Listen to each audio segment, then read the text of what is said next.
Welcome back to the channel. ఈరోజు నేను మీకు చూపించబోతున్నాను రామప్ప టెంపుల్ని. ఈ రామప్ప టెంపుల్ హిస్టరీ కూడా మనం మాట్లాడుకుందాము.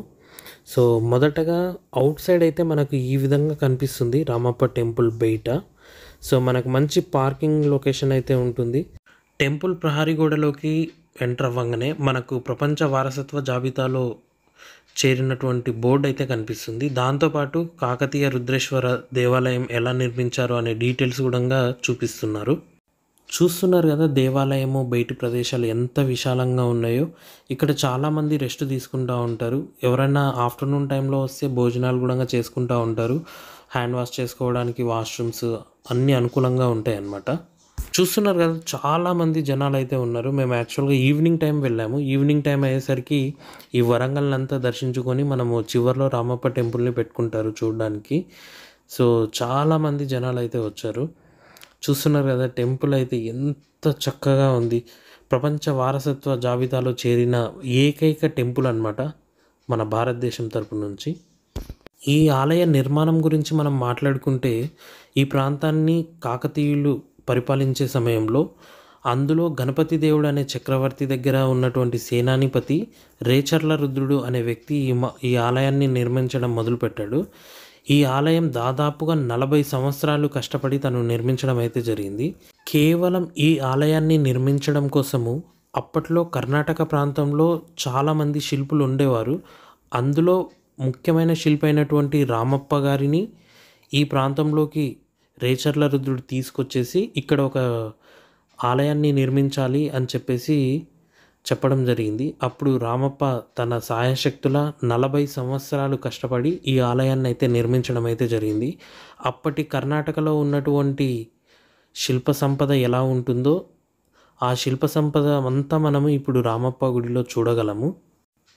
అయితే ఈ ఆలయాన్ని అంత అద్భుతంగా తీర్చిదిద్దినటువంటి రామప్ప శిల్పిని ఈ టెంపుల్కి అలాగే అంకితం చేశారు. అందుకే ఈ ఆలయాన్ని రామప్ప గుడి అని చెప్పేసి పిలుస్తున్నారనమాట.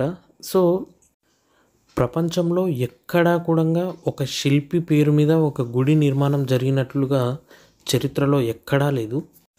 దీనిని బట్టి మనము అర్థం చేసుకోవచ్చు, అప్పటి కాలంలో ఉన్నటువంటి మనుషులు కానీ రాజులు కానీ ఈ ప్రాంతాన్ని పరిపాలించినటువంటి కాకతీయుల ఔన్నత్యానికి ఇది ఒక నిదర్శనం అని చెప్పేసి మనం ఖచ్చితంగా చెప్పుకోవచ్చు.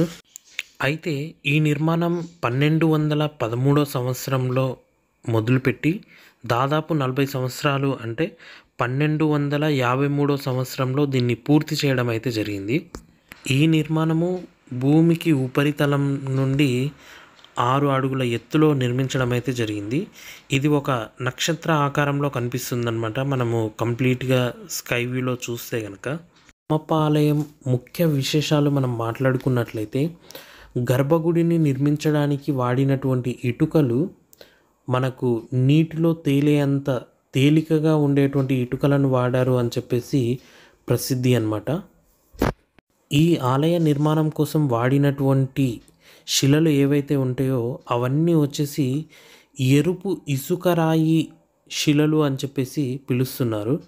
అలాగే ఈ ఆలయానికి పునాది అన్నదే లేకుండా కేవలము ఇసుక నేలపై శాండ్ బాక్స్ అనే టెక్నిక్ని యూజ్ చేసి నిర్మించడం అయితే జరిగింది. ఈ శాండ్ బాక్స్ టెక్నిక్ ఏంటంటే, మనకు కంప్లీట్గా ఎంత పెద్ద భూకంపాలు వచ్చినా కూడా ఈ టెంపుల్ తట్టుకొని నిలబడగలుగుతుందన్నమాట.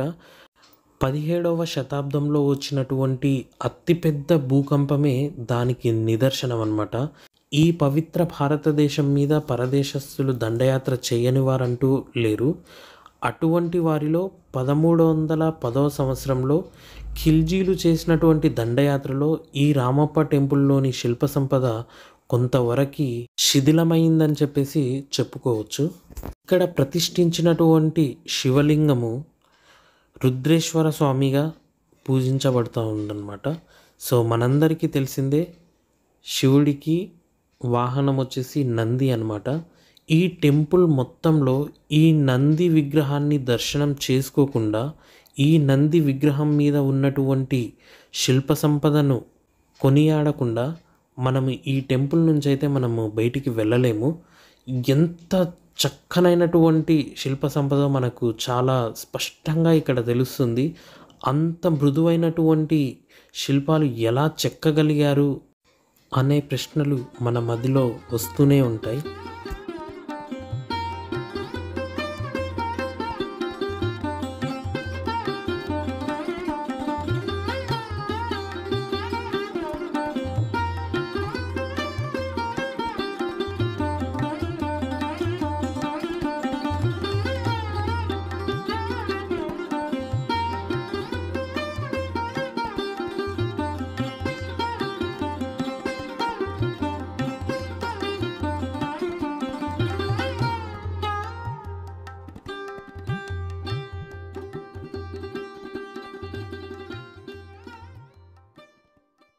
ఆలయం చుట్టుప్రక్కల ఉన్నటువంటి ప్రదేశాలను మనం గమనించినట్లయితే అప్పట్లో ఈ ఆలయ నిర్మాణానికి వాడినటువంటి శిలలను ఎలా కట్ చేశారు, ఆ కట్ చేసిన తర్వాత కొంత శిలాభాగం అన్నది మనకు అవసరం లేకుండా ఉన్న వాటిని ఎలా పేర్చారు అనే విషయాలు కూడా మనకు స్పష్టంగా మనకు కనిపిస్తున్నవి. అదేదో నిన్న మొన్న ఈ ఆలయాన్ని నిర్మిస్తే మనము ఈ ఆలయానికి ఉపయోగపడినటువంటి శిలలను ఏ విధంగా అయితే మనం పేర్చుకుంటామో అదే విధంగా అక్కడే ఉంచడం అయితే జరిగింది.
ఆలయం బయటి వైపు కనిపిస్తున్నటువంటి నల్లరాతిపై చెక్కబడినటువంటి శిల్పాలు ఆలయానికి ప్రత్యేక ఆకర్షణనైతే తీసుకొస్తున్నాయి. అంతేకాకుండా ఈ శిల్పాలు ఏటవాలుగా అమర్చడం వల్ల చూపరులకు కూడా చాలా స్పష్టంగా కనిపిస్తున్నాయి అన్నమాట. ప్రతి ఆలయానికి ఒక శిలా శాసనము ఉన్నట్లుగానే ఈ ఆలయానికి కూడా ఒక శిలా శాసనం అయితే ఉంది. ఆ శిలా శాసనాన్ని చూస్తే మనకు ఈ ఆలయాన్ని ఎంత ప్రతిష్టాత్మకంగా నిర్మించారో మనకు అర్థమవుతుంది. ఎందుకంటే ఒక శిలా శాసనం కొరకు మాత్రమే ఒక మండపాన్ని నిర్మించారు అంటే ఈ ఆలయాన్ని ఎంత ప్రతిష్టాత్మకంగా నిర్మించారో మనకు పూర్తి స్థాయిలో అర్థమవుతుంది.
Ra